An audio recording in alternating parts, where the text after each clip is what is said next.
இந்த சாட்டர்டே உங்க மணி mind set ஃபியூச்சரை எலிவேட் பண்ற 4 சூப்பர் வெபினார்ஸ் இருக்கு. மறக்காம ரெஜிஸ்டர் பண்ணுங்க. 10 AM 1 crore lump sum strategy. Ramesh கிட்ட சேவிங்ஸ் இருக்கு, ஆனா எப்ப இன்வெஸ்ட் பண்ணணும்னு வெயிட் பண்ணிட்டே இருந்ததால ஒன் ரைட் டெசிஷன் அவரால் எடுக்க முடியல. பட் 1 crore ஃபாஸ்ட் ட்ராக் பண்ணலாம்னு தெரிஞ்சப்போ ரொம்ப லேட் ஆயிடுச்சு. நீங்க அந்த மிஸ்டேக் பண்ண வேண்டாம். இப்போவே 1 crore போர்ட்ஃபோலியோ பில்ட் பண்ண சீக்ரெட் ஸ்ட்ராட்டஜிஸை தெரிஞ்சுக்க இந்த வெபினாருக்கு ரெஜிஸ்டர் பண்ணுங்க. 11 AM knowing your potential. Arjun நினைச்சாரு லக் இருந்தா மட்டும்தான் வெல்த்தை கிரியேட் பண்ண முடியும்னு. ஆனா ரைட் பினான்சியல் என்ஜின்ஸை அன்லாக் பண்ணதும் லைஃப் ஃபுல்லா மாறிடுச்சு அவருக்கு. நீங்க எப்படி உங்க வெல்த்தை ஆக்சிலரேட் பண்ணலாம்? உங்க பொட்டன்ஷியல் அன்லாக் பண்றதுக்கு இந்த வெபினாருக்கு இப்பவே ரெஜிஸ்டர் பண்ணுங்க. 11 AM இன்னொரு வெபினாரும் இருக்கு, futures of fashions, thrifting and rentals. Indian வெட்டிங்ஸ்னாலே கிராண்டா ஸ்பெண்ட் பண்ணணும்னு ஒரு பிலீஃப் இருக்கு. பட் ஜென்சி ரூல்ஸ் மாறிடுச்சுங்க. சஸ்டைனபிளா பட்ஜெட் ஃப்ரெண்ட்லி ஃபேஷனா இப்போ ட்ரெண்டே வேற மாதிரி ஆயிடுச்சு. நீங்க இந்த சேஞ்ச்க்கு ரெடியா? லக்ஸுரி அண்ட் வெட்டிங் வேர்ல ரெண்டல் அண்ட் ஷிஃப்டிங் எப்படி ரெவல்யூஷன் கிரியேட் பண்றதுன்னு தெரிஞ்சுக்கணும்னா இந்த வெபினாருக்கு ரெஜிஸ்டர் பண்ணுங்க. And 12 PM we have secret budgeting and investing hacks. Special webinar for women. Megha நல்லா சம்பாதிச்சாலும் மந்த் எண்ட்ல அவளோட சேவிங் 0. அப்பதான் மணி மேனேஜ்மெண்ட் ஹேக்ஸ் பத்தி தெரிஞ்சுக்கிறது எவ்வளவு இம்பார்ட்டன்ட்னு அவளுக்கு தெரிஞ்சது. இப்போ அவ மணி அவளுக்கு ஒர்க் பண்றதுக்கு என்ன பண்ணணும்னு அவ சீக்கிரஸ் தெரிஞ்சுக்கிட்டா. சோ நீங்களும் அதை தெரிஞ்சுக்கணும்னா இந்த Kodeeswari webinar exclusive for women இப்பவே ரெஜிஸ்டர் பண்ணுங்க. 4 power packed sessions, 1 life changing Saturday. Seats லிமிட்டடா தான் இருக்கு. சோ இப்பவே ரெஜிஸ்டர் பண்ணுங்க.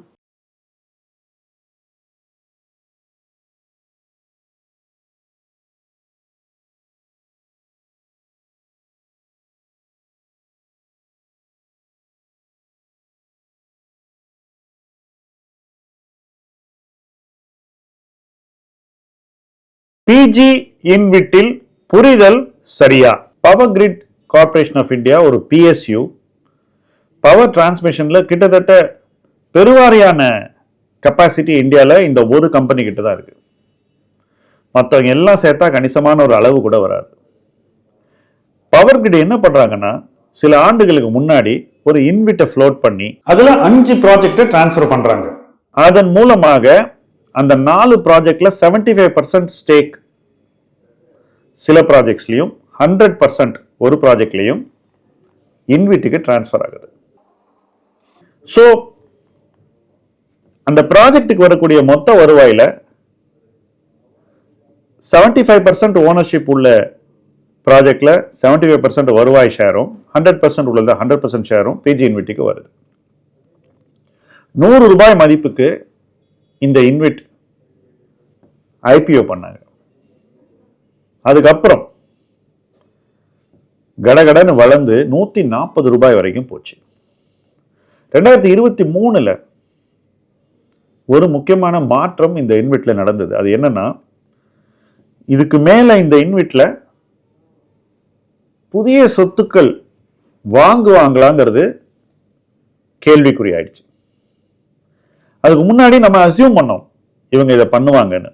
பட் இதுக்கு மேல அவங்க புதிய சொத்துக்கள் வாங்க மாட்டாங்க அப்படிங்கிற மாதிரி ஒரு இம்ப்ரெஷன் நமக்கு 2023க்கு மேல கிடைச்சது. முதலாவதா இந்த இன்விட்டுங்கிற அசெட் என்னதுங்கிறத தெளிவா புரிஞ்சுக்கணும். சொத்துக்கள் அதுக்கு டிரான்ஸ்ஃபர் ஆகுது. அந்த சொத்துக்களுக்கு வரக்கூடிய வருவாயில நமக்கு 90% பேபேக் ஆகுது. அப்போ 90% நமக்கு பணமா திருப்பி வரும்போது நமக்கு நம்மளுடைய பிரின்சிபல்ல ஒரு பாகமும் ரிட்டர்ன் இன்னொரு பாகமும் நமக்கு திரும்ப வருது. அதிக விலை கொடுத்து, அதாவது 100 ரூபாய் IPOல வாங்காம அதுக்கப்புறம் அதிக விலை கொடுத்து வாங்கினவங்க எல்லாருமே இதை எந்த அளவுக்கு புரிஞ்சுக்கிட்டு வாங்கினாங்கன்றதுதான் இங்க எனக்கு சந்தேகமா இருக்கு. என்ன ரீசன்னாக்கா, நம்முடைய கேபிட்டல் திரும்ப வரும்போது நமக்கு டு தட் எக்ஸ்டென்ட் அந்த இன்விட்டினுடைய மதிப்பு குறையணும். அப்போ அந்த மாதிரி ஒரு இன்ஸ்ட்ருமெண்ட்ல கேபிட்டல் அப்ரிசியேஷனை எதிர்பார்க்கிறதுங்கிறது சற்றே மிகைப்படுத்தப்பட்ட ஒரு எதிர்பார்ப்பு. அது சரியான எதிர்பார்ப்பு இல்லைன்னு கூட நான் சொல்லுவேன். அப்ப அது நடக்கவே நடக்காதுன்னா மேபி ஒரு எக்ஸ்ட்ரீம் சிச்சுவேஷன்ல நடக்கலாம். பட் அந்த எக்ஸ்ட்ரீம் சிச்சுவேஷன் உருவாவதற்கு நிறைய விஷயங்கள் கூடி வரணும். ஆட்டோமேட்டிக்கா நாம வாங்கின இன்விட்டினுடைய பிரைஸ் அதிகரிக்கும்னு நம்ம எதிர்பார்க்கிறது சரியல்ல. இதுல வருந்தத்தக்க விஷயம் என்னன்னா, 100 ரூபாய்க்கு மேல வாங்கினவங்க எல்லாம் 125, 130, 140, 145 வாங்கினவங்க எல்லாம் இப்ப கூட அந்த 140, 145 மதிப்பு வருமா அப்படின்ற ஒரு எதிர்பார்ப்புல இருக்காங்க. அந்த எதிர்பார்ப்பை பத்தின சரியான விடை உங்களுக்கு கிடைச்சிருக்கான்றதை நீங்க நிச்சயமா கமெண்ட் செக்ஷன்ல எழுதணும். இந்த வீடியோல இல்ல, இதுக்கு முன்னாடி உங்களுக்கு கிடைச்சிருக்காங்க. இந்த வீடியோல நம்ம டெஃபினட்டா அந்த எதிர்பார்ப்புகளை பத்தி பேசதான் போறோம். பட் இதுக்கு முன்னாடி உங்களுக்கு நீங்க 140க்கு வாங்கியிருந்தா அந்த 140 திரும்பி வரும்ன்ற ஏதாவது ஒரு எக்ஸ்பெக்டேஷன் எங்கேயாவது வந்துதா, எங்க வந்ததுன்றதை நீங்க எழுதணும். ஏன்னா எனக்கும் அதை புரிஞ்சுக்கணும்னு ஆர்வமா இருக்கு. என்னுடைய கணிப்புல எப்ப பிரின்சிபல் ரீபே ஆகுதோ அப்போ ஸ்லோவா அந்த பிரைஸ் குறைஞ்சிக்கிட்டே தான் வரும். ஒருவேளை இந்த பிரைஸ் கூடணும்னா ஒரு மிகப்பெரிய மாற்றம் இந்த இன்விட்டினுடைய ஸ்ட்ரக்சர்ல வரணும். அது என்ன தெரியுமா? அவங்க புதிய சொத்துக்களை ஆட் பண்ணிக்கிட்டே இருக்கணும். புதிய சொத்துக்களை ஆட் பண்ணும்போது அந்த இன்விட்டினுடைய மதிப்பு கூடுவதற்கு வாய்ப்பு இருக்கு. ஆனா அவங்க என்ன பண்றாங்க, பிஜி இன்விட்ல பணத்தை நமக்கு திருப்பி கொடுத்துட்டு இருக்காங்க. 90% பணத்தை நமக்கு திருப்பி கொடுக்கும்போது புதிய சொத்துக்களை வாங்கறதுக்கான எந்த விதமான அறிகுறியும் இல்லை என்றுதான் நாம் முடிவெடுத்துக் கொள்ள வேண்டும். அறிகுறியும் இல்லை, அப்படிப்பட்ட எந்த விதமான பாலிசி தெளிவும் இல்லை, அப்படி யாரும் இன்னைக்கு சொல்லவும் இல்லை கம்பெனி சார்பாக. சோ வெறும் சில சொத்துக்கள் கொண்ட ஒரு இன்விட்டாக அது மாறிவிட்டது. இந்த சொத்துக்களின் ஒரு கால அவகாசம் வரை அதிலிருந்து ரிட்டர்ன் வந்துகிட்டே இருக்கும்.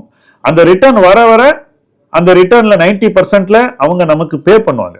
அதாவது அந்த சொத்திலிருந்து வரக்கூடிய மொத்த வருவாய் 100னா அதுல 90% நமக்கு கொடுத்துருவாங்க. அப்ப அந்த பணம் நமக்கு வரும்போது, அந்த பணம் நம்ம கைக்கு வந்த பிறகு அந்த யூனிட்டோட விலை குறையும். அப்ப 140ங்கிறது நமக்கு கிடைக்குமா அப்படின்னு நீங்க தான் உங்களுடைய தெளிவான புரிதல் இந்த இடத்துல சொல்லணும். என்னை பொறுத்த வரைக்கும் அது வருவதற்கான வாய்ப்புகள் மிக குறைவாகத்தான் எனக்கு தெரிகிறது. அப்ப 140லேருந்து 140க்கு வாங்கிட்டோமே அப்படின்னு ஆவரேஜ் பண்றதுடைய லாஜிக்கை நாம இந்த இடத்துல கேள்வி கேட்டுதான் ஆகும். ஏன்னா 140 நீங்க ஒரு வருஷம் வாங்கியிருக்கீங்க, அதுக்கு அடுத்த வருஷம் உங்களுக்கு பே அவுட் வருது. அந்த பே அவுட்டை அட்ஜஸ்ட் பண்ணி விலை குறையுது. கரெக்டா அந்த அட்ஜஸ்ட்மெண்ட் அந்த விலை அளவுக்கு தான் ஆகுது அல்லது கொஞ்சம் அதிகமாகுது. நீங்க என்ன பண்றீங்க, ஓகே விலை இப்போ வந்து 128க்கு வந்துருச்சு அப்படின்னு மறுபடியும் போய் வாங்குறீங்க. அங்க ஒரு பே அவுட் ஆகிட்டு திருப்பி ஏதோ ஒரு 19, 120 அது மாதிரி ஏதோ ஒன்று வருது, 119, 120 மறுபடியும் அங்க போய் வாங்குறீங்க. மறுபடியும் இன்னொரு பே அவுட் ஆகிட்டு கீழே வருது. ஸோ ஒரு ஸ்டேஜ்ல நீங்க வந்து வாங்கும்போது இந்த நம்பர்ஸ் எல்லாம் விட்டுருங்க, நான் கான்செப்ட் எக்ஸ்பிளைன் பண்றேன். ஸோ நீங்க வாங்கும்போது என்ன நடக்குதுனாக்கா, நீங்க அட்ஜஸ்ட் பண்ற விலை ஆக்சுவலா உங்களுக்கு வந்த பணம் தான். சோ நீங்க ஆக்சுவலா வாங்குற விலை மிகைப்படுத்தப்பட்டு தான் எல்லா நேரத்திலையும் இருந்துகிட்டு வருது. இப்ப இன்னைக்கு 80 ரூபாயில வாங்கலாமா அப்படின்னு பார்க்கும்போது 2 தரப்பு இருக்கு. ஒன்னு பிஜி இன்விட் அண்டர் வேல்யூட், இன்னொன்னு பிஜி இன்விட் ஓவர் வேல்யூட். 80 ரூபாயில கூட. இது எதை பொறுத்து இருக்குன்னா, கடைசியா பே அவுட் வந்த பிறகு எவ்வளவு அட்ஜஸ்ட் ஆயிருக்கு அப்படிங்கறத பொறுத்து இருக்கு. அடுத்தது என்ன ஆக போகுதுங்கிறத பொறுத்து இருக்கு. சோ எங்க போய் இது முடியும்? என்ன பொறுத்த வரைக்கும் அவங்க பே அவுட் பண்ண எஞ்சி உள்ள காலம் வரைக்கும் நமக்கு ரிட்டர்ன் வந்துகிட்டே இருக்கும். அதுக்கப்புறம் இந்த இன்விட்டுடைய காலம் முடிஞ்சு போயிடும். இப்போ நமக்கு வந்து அதுக்கப்புறம் பே அவுட் வராது, நமக்கு எந்த விதமான ரிட்டர்னும் அந்த பீரியடுக்கு அப்புறம் வராது. இந்த டேர்ம் இருக்கு பாருங்க, அந்த பீரியட்ல வர ரிட்டர்ன் தான் நம்மளுடைய டோட்டல் ரிட்டர்ன். அந்த டோட்டல் ரிட்டர்னை நம்ம 100 ரூபாய் கணக்கு போட்டு பார்த்தாக்கா நமக்கு என்ன ரிட்டர்ன் வருதுங்கிறது தான் நம்மளுடைய மொத்த முதலீட்டுக்கான ரிட்டர்ன். ஸோ நீங்க ஐபிஎல் 100 ரூபாய் போட்டிருந்தா கடைசி வரைக்கும் உங்களுக்கு எவ்வளவு பணம் வருதோ அந்த எல்லா பணத்தையும் டோட்டல் பண்ணி பார்த்துட்டு over the period of the ownership of the InvIT எவ்வளவு ரிட்டர்ன் வருதுங்கிறத நம்ம பார்க்கணும். இப்போ இதை வாங்கினவங்க கேபிட்டல் அப்ரிசியேஷன் வரும்னு நினைச்சு வாங்கியிருக்காங்களோ அப்படின்ற ஒரு எண்ணம் நிச்சயமா எனக்கு இருக்கு. நீங்க தெளிவுபடுத்துங்க. அப்படி கேபிட்டல் அப்ரிசியேஷன் வராதுன்ற ஒரு தெளிவு உங்களுக்கு இருக்குன்னாக்கா, அப்ப நீங்க வாங்க வேண்டிய விலை ரொம்ப கராரான விலையாக இருக்கணும். நீங்க வந்து வாங்குற விலைக்கு உங்களுக்கு வரக்கூடிய ரிட்டர்ன் வந்து நீங்க வாங்கின விலைக்கு நியாயப்படுத்தக்கூடிய ஒரு அளவுல இருக்கணும். இதுல எத்தனை பேர் நம்ம இன்னைக்கு 80 ரூபா கொடுத்து வாங்கினா இது நியாயமான விலையா, நமக்கு எவ்வளவு ரிட்டர்ன் வரும், அடுத்த வருஷம் எவ்வளவு வரும், அதுக்கு அடுத்த வருஷம் எவ்வளவு வரும், அதுக்கு அடுத்த வருஷம் எவ்வளவு வரும், இப்படி எவ்வளவு நாளைக்கு ரிட்டர்ன் வரும்ன்ற ஒரு கணக்கு போட்டு தான் வாங்கினீங்களா அப்படிங்கிற ஒரு கொஸ்டினை நீங்க எழுப்பித்தான் ஆகணும். அடுத்தபடியாக இப்போ நான் உங்களுக்கு இதை வாங்க சொல்லணும்னு வச்சுக்கோங்க, நான் வாங்க சொல்லலை, பட் சப்போஸ் நான் உங்களுக்கு இதை வாங்க சொல்லனா, நான் ஒரு டேபிள் போட்டு உங்களுக்கு இதுதான் ரிட்டர்ன் எக்ஸ்பெக்டேஷன், இவ்வளோ வருஷத்துக்கு இவ்வளோ ரிட்டர்ன் வரும், இதுதான் கணக்கு, இவ்வளோ வருஷம் முடிஞ்ச உடனே இவ்வளோ பணம் வரும்னு ஏதாவது ஒரு கணக்கை நீங்கள் பார்த்தீங்களா வாங்கிறதுக்கு முன்னாடி அப்படிங்கிறதே நீங்கள் பார்க்கணும். ஏன்னா இது மாதிரியான இன்வெஸ்ட்மெண்ட் வந்து நுட்பமான முதலீடு, இது அவ்வளோ ஈஸி கிடையாது. என்னுடைய நண்பர்கள்லாம் ஐஆர்பி இன்ஃப்ரா வாங்கினாங்க, அது தொடர்ந்து இறங்கிக்கிட்டு தான் வருது விலை, ஆனால் பே அவுட் வந்துட்டு இருக்கு. ஸோ இதில் அவங்க வாங்கின விலைக்கு லாஸ் பண்ணாங்களான்னா லாஸ் பண்ணலை. ஆக்சுவலாக நீங்கள் வந்து வாங்கின விலைக்கு உங்களுக்கு ஒரு ரிட்டர்ன் வந்திருக்கு, அந்த ரிட்டர்ன் நியாயமான ரிட்டர்னா அல்லது உங்கள் எதிர்பார்ப்பை மீட் பண்ணக்கூடிய ரிட்டர்னாங்கிறத நீங்கள் தான் கணக்கு பார்க்கணும். அதை பற்றி நான் இங்கே ஜட்மெண்ட் சொல்கிறதுக்கு ஒன்றும் இல்லை. ஏன்னா ஒவ்வொருத்தருக்கும் ஒரு ரிட்டர்ன் எக்ஸ்பெக்டேஷன் இருக்கும். சில பேருக்கு ரிட்டர்ன் எக்ஸ்பெக்டேஷன் 7% இருக்கும், சில பேருக்கு 9% இருக்கும், சில பேருக்கு 10% இருக்கும், சில பேருக்கு அதுக்கு மேலே இருக்கும். சப்போஸ் நான் ஒரு இன்வெஸ்ட் வாங்குறேன், எனக்கு மினிமம் ஒரு 12 to 14% ரிட்டர்ன் வேணும்ன்ற ஒரு ரிட்டர்ன் எக்ஸ்பெக்டேஷன் உங்களுக்கு இருந்தாக்கா அந்த விலை, நீங்க வாங்கக்கூடிய விலை வந்து அந்த 14% வரக்கூடிய விலையா இருக்கணும், அட்லீஸ்ட் 12% வரக்கூடிய விலையா இருக்கணும். அப்ப விலையில நம்ம கராரா இருக்கணும். இப்போ இந்த ஹைல போய் வாங்கினவங்க விலையில கராரா இல்லை, தப்பு பண்ணியாச்சு. சரி, அதுக்கப்புறம் வாங்கும் போதும் கரெக்டா அட்ஜஸ்ட் பண்ணி வாங்கினாங்களான்னா அதுவும் இல்லை. அந்த விலையிலிருந்து ஆவரேஜ் பண்ற ஒரு நோக்கம் தான் இருந்த ஒழிய நாம அந்த சொத்தை வாங்குறதுக்கு என்ன மதிப்பு கொடுக்கணும்ன்ற கால்குலேஷன் இல்லை. இதெல்லாம் நுட்பமான முதலீடு, இது அவ்வளவு சிம்பிளான முதலீடு கிடையாதுங்கிறத நான் இந்த இடத்துல திரும்ப திரும்ப வலியுறுத்த விரும்புறேன். அப்ப வந்து ஒரு நுட்பமான முதலீடு செய்யணும்னா அந்த நுட்பத்தை நம்ம அறிந்திருக்க வேண்டும், அல்லது அந்த நுட்பத்தை நமக்கு தெளிவாக புரிய வைத்திருந்தால் அந்த நுட்பத்தை நாம் புரிந்து கொண்டு முதலீடு செய்யணும். என் பார்வையில இந்த நுட்பமான புரிதல் இல்லாததான் இதுல வருந்தத்தக்க ஒரு விஷயம். இந்த புரிதல் இருந்து இதுல இன்வெஸ்ட் பண்ண பிரச்சனை இல்லை. புரிதல் இல்லாம இன்வெஸ்ட் பண்ணும்போது சில பேருடைய முதலீடுகள் தவறாக மாறிவிடுகின்றன. இதுல ஏதோ கேபிட்டல் அப்ரிசியேஷன் இருக்கும்னு நினைச்சு தொடர்ந்து ஒருத்தர் ஆவரேஜ் பண்ணி அவங்க போர்ட்ஃபோலியோல பாதி வச்சிருந்தாங்கன்னா அவங்க வேற எங்கேயோ இன்வெஸ்ட் பண்ண வேண்டிய வாய்ப்புகளை இழந்துட்டாங்க அப்படிங்கிறது தான் உண்மை. இது நிச்சயமா எனக்கு கொஞ்சம் கன்சர்ன், கவலையை தான் கொடுக்குது. ஸோ இப்போ என்ன அடுத்த கேள்வி? இப்பவும் சொல்றேன், இதுல வந்து நீங்க எக்ஸஸ் எக்ஸ்போஷர் வச்சிருந்தாக்கா நீங்க இப்ப என்ன கணக்கு பண்ணணும், நீங்க வாங்கினிலேருந்து இன்னை வரைக்கும் உங்களுக்கு என்ன ரிட்டர்ன் வந்திருக்குன்னு பார்க்கணும். பார்த்துட்டு உங்களுக்கு ஓரளவுக்கு ரிட்டர்ன் வந்திருக்குனாக்கா உங்களால வேற எதுவும் புதுசா இன்வெஸ்ட் பண்ண முடியாதுனாக்கா மேபி இதை வித்துட்டு இதுல இருந்து வேற ஒண்ணுக்கு போறதுக்கான ஒரு தேவை இருக்கலாம். சில பேருக்கு பாதி போர்ட்ஃபோலியோ இதா இருக்கு, பாதி போர்ட்ஃபோலியோ வச்சுக்கிற அளவுக்கு இது அவ்வளவு ஒன்றும் அட்ராக்டிவான ஒரு இன்வெஸ்ட்மெண்ட் இல்லை என்பதுதான் என்னுடைய கணிப்பு. ஒரு போர்ட்ஃபோலியோ 5% இருக்கலாம், மேக்ஸ் 10% இருக்கலாம் அலோகேஷன். இப்போ நீங்க இதை விட அதிகமான அலோகேஷன் வச்சிருந்தீங்கன்னா இதுல என்ன கரெக்ஷன் பண்ணணுங்கிறத நீங்க தான் புரிஞ்சுக்கணும், நீங்க தான் அந்த கேள்வியை எழுப்பணும். உங்க கணக்கு நீங்க தான் பார்க்கணும். என்னுடைய காஸ்ட் இவ்வளவு, அதுக்கப்புறம் எனக்கு இவ்வளவு வருஷத்துல இவ்வளவு ரிட்டர்ன் வந்திருக்கு, இன்னைக்கு இந்த மதிப்பு இருக்கு, இந்த ரிட்டர்னை நம்ம கழிச்சு பார்க்கும்போது எனக்கு இவ்வளவு ரிட்டர்ன் வந்திருக்குன்னு டோட்டல் இன்னைக்கு வித்தா எனக்கு என்ன ரிட்டர்ன் வரணும்னு பார்க்கணும். கேபிட்டல் லாஸ் ஆகுது அப்படின்னு நினைக்காதீங்க, உங்க கேபிட்டல் ரிட்டர்ன் ஆயிருக்கு வருஷா வருஷம். ஸோ அந்த ரிட்டர்ன் ஆன கேபிட்டலை நீங்க உங்க காஸ்ட்ல இருந்து கழிச்சுட்டு இந்த மதிப்புல இருந்து நீங்க முடிவெடுக்கணும். இதுதான் பிஜி இன்வெஸ்ட்ல செய்ய வேண்டிய விஷயம். ஸோ நிறைய பேருக்கு இது எந்த அளவுக்கு புரிஞ்சிருக்குன்றது எனக்கு தெளிவா இல்லை. மேபி அது என்னுடைய டிஃபெக்டா இருக்கலாம் அல்லது ஃபால்ட்டா இருக்கலாம். பட் உங்களுக்கு எந்த அளவு புரிஞ்சிருக்குன்றதை நீங்க தாராளமா இந்த வீடியோல தெளிவுபடுத்தலாம். எனக்கும் அந்த அண்டர்ஸ்டாண்டிங் எந்த அளவுக்கு புரிஞ்சுக்கிட்டு பீப்புள் வாங்கினாங்கன்றது கிடைக்கும். பட் இது வந்து கேபிட்டல் அப்ரிசியேஷனுக்கான ஒரு ப்ராடக்ட் இல்லை, ஷேர் இல்லை. இது ஒன்று. ரெண்டாவது, இது வந்து பாண்ட் மாதிரி இல்லை. ஏன்னா பாண்ட்ல வந்து உங்களுக்கு பிரின்சிபல் வந்து வருஷா வருஷம் ரீபே பண்ண மாட்டாங்க. அதனால பாண்ட் வந்து இன்ட்ரெஸ்ட் ரேட் சைக்கிள் மாறும்போது அதுல அப்ரிசியேஷன் நிறைய வரும். பட் பிரின்சிபலை ரீபே பண்ணக்கூடிய ஒரு இடத்துல டெஃபினட்டா அது அட்ஜஸ்ட் ஆன வேல்யூக்கு அப்புறம் தான் ஏதாவது கொஞ்சம் அப்ரிசியேஷன் வரலாம். ஆனா அதற்கான சாத்தியக்கூறுகள் இது வரைக்கும் நமக்கு தென்படலை. So that is the point that people need to understand on PG Invit. ரொம்ப nuanced-ஆன investment, but it is not a high risk investment. It is not, அதாவது உங்க கேபிட்டலை அழிக்கக்கூடிய இன்வெஸ்ட்மெண்ட் எல்லாம் இல்லை. அது $100 வாங்கினவங்க நிச்சயமா சோடை போகவில்லை.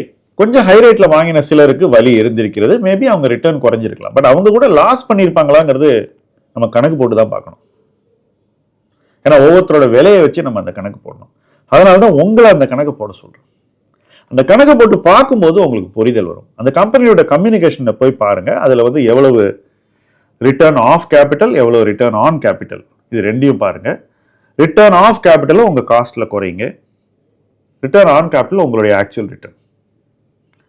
இப்படி பண்ணி பார்த்தா இன்னைக்கு என்ன விலை இருக்கணும்னு பார்ப்பீங்க. அந்த 80 ரூபாய் இன்னைக்கு இருக்கக்கூடிய விலையிலிருந்து உங்க விலையை நீங்க அட்ஜஸ்ட் பண்ணி பார்த்தா உங்களுக்கு எவ்வளவு லாப நஷ்டம்னு வந்துடும். எப்பவுமே இன்விட் மாதிரி அசெட்ஸ் எல்லாம் ரொம்பவே கணக்கு பார்த்து வாங்க வேண்டிய சொத்துக்கள். கண்மூடித்தனமா வாங்கக்கூட நம்ம ட்ரை பண்ணக்கூடாது. கண்மூடித்தனமாக வாங்கக்கூடாத சொத்துக்கள் அப்படின்னு கூட நான் அழுத்தி சொல்லுவேன். ஸோ இப்போவாவது நீங்கள் என்ன பண்ணுங்க, go back to the drawing board. உங்கள் மேத்ஸை போட்டு பாருங்க. உங்கள் மேத்ஸை நீங்கள் போட்டு பார்க்கும்போது உங்களுக்கு ஒரு தெளிவு வரும். மேலும் மேலும் கண்மூடித்தனமாக இதை வாங்க வேண்டிய அவசியம் இருக்கான்ற ஒரு கொஸ்டினுக்கு ரொம்ப சிம்பிளாக ஆன்சர் உங்களுக்கே கிடைக்கும். இதைத்தான் நான் செய்யணுமா அல்லது இதை விட பெட்டராக வேறு ஏதாவது செய்ய முடியுமா? மார்க்கெட் இறங்கி இருக்கு, நிறைய சொத்துக்கள் நமக்கு அட்ராக்டிவாக கிடைக்குது. டிவிடெண்ட் டீல் இன்னைக்கு 5-6% நிறைய கம்பெனியில் கிடைக்குது. ஓகே, ஸோ இதெல்லாம் பார்க்கும்போது இந்த அசட்டை நம்ம வாங்கணுமான்ற ஒரு கொஸ்டின். அண்ட் முக்கியமானது டெர்மினல் வேல்யூ அப்படிங்கிற கான்செப்டை தெரிஞ்சுக்குங்க. ஏன்னா இதனுடைய மதிப்பீட்டில் அது முக்கியமான ஒரு அங்கம். இதெல்லாம் நீங்கள் தெரிஞ்சுக்கிட்டீங்கன்னா நிச்சயமாக உங்களுடைய முதலீடு இன்னும் கொஞ்சம் சயின்டிஃபிக்காகவும் மேத் ஓரியன்டாகவும் கால்குலேஷன் பேஸ்டாகவும் அமையும். அந்த மேத் ஓரியன்ட் அப்ரோச் நீங்கள் எடுத்தீங்கன்னா இன்வெட்லலாம் நீங்கள் வந்து ஹையர் ரிட்டர்ன் பண்ண முடியும். மேத்ஸே இல்லாமல் வாங்கினாக்கா இன்வெட்டில் பணம் பண்ணுறது கஷ்டம். பட் எவ்வளவு இழந்திருக்கீங்க அப்படிங்கிறத நீங்கள் கண்டுபிடிக்கிறதுக்கும் மேத்ஸ் ரொம்ப அவசியம். அந்த மேத்ஸை நீங்கள் பண்ணுவீங்கன்னு நம்புவோம். இனி இது போன்ற முதலீடுகளை பார்க்கும்போது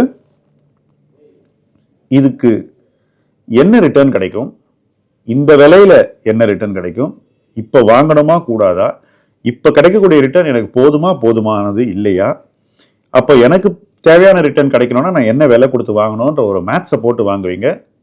அந்த இடத்துக்கு நீங்கள் வந்துட்டீங்கன்னா வெற்றி நிச்சயம். இந்த ஒரு பாயிண்ட்டை நம்ம தெளிவுபடுத்த தான் இந்த வீடியோ. தயவு செஞ்சு வீடியோனுடைய கண்டென்ட்ஸில் நீங்கள் என்ன கற்றுக்கணுமோ, வீடியோவில் இருக்கிற விஷயங்களில் நீங்கள் எதில் கவனம் செலுத்தணுமோ அதில் கவனம் செலுத்துங்க. உங்களுக்கு நிச்சயமாக அதிலிருந்து முதலீட்டில் ஒரு முன்னேற்றம் கிடைக்கும். அந்த முன்னேற்றத்தை நோக்கி இணைந்து பயணிப்போம். முதலீட்டு களம் உங்கள் களம். நன்றி.